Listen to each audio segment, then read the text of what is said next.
ayon po sa aming pagsasaliksik, ang tinatanggap palang take home ng mga kongresista daw ay aabot ng 2 milyong piso buwan-buwan. Grabe.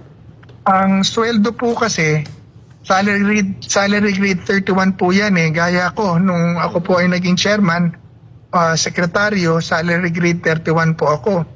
Ang sweldo po namin daw noon is around mga 275,000 pesos a month.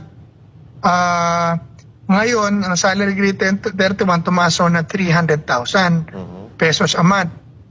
Pero, dahil daw meron pang mga nakukuha sa committees, tapos, mga committees, pag umattend ka ng committee, aabot ka daw ng mga 1.5 million pesos a month kung ikaw ay congressman.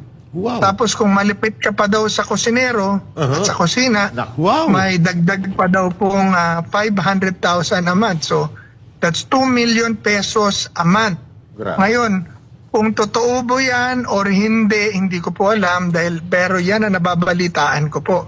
Dahil ang makakaalam lang po niyan ay mga congressman.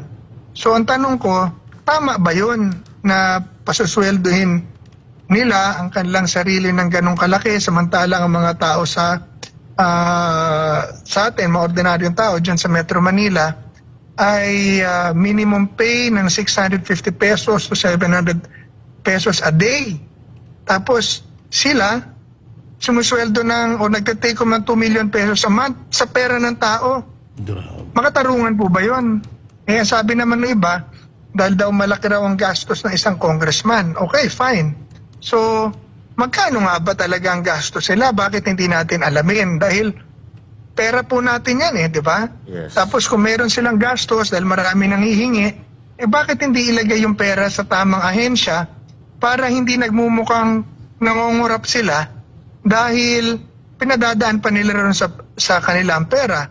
Tapos pag tuwing namumigay ng ayuda, nabibigyan lang naman yung kalahati dahil yung kalahati na kalaban nila hindi naman mabibigyan.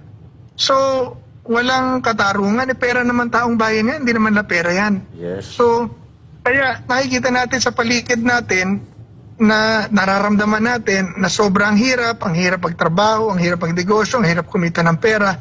And yet ang ating mga politiko, sobra ang yaman. Hindi ho mayaman ha, sobra ang yaman. Makikita mong masasakyan, makikita mo ang damit, ang lifestyle, ang ugali, ang kayabangan. Nakikita mo na sobra. So, yan po I think is the best reflection on how bad things are here in politics because of corruption.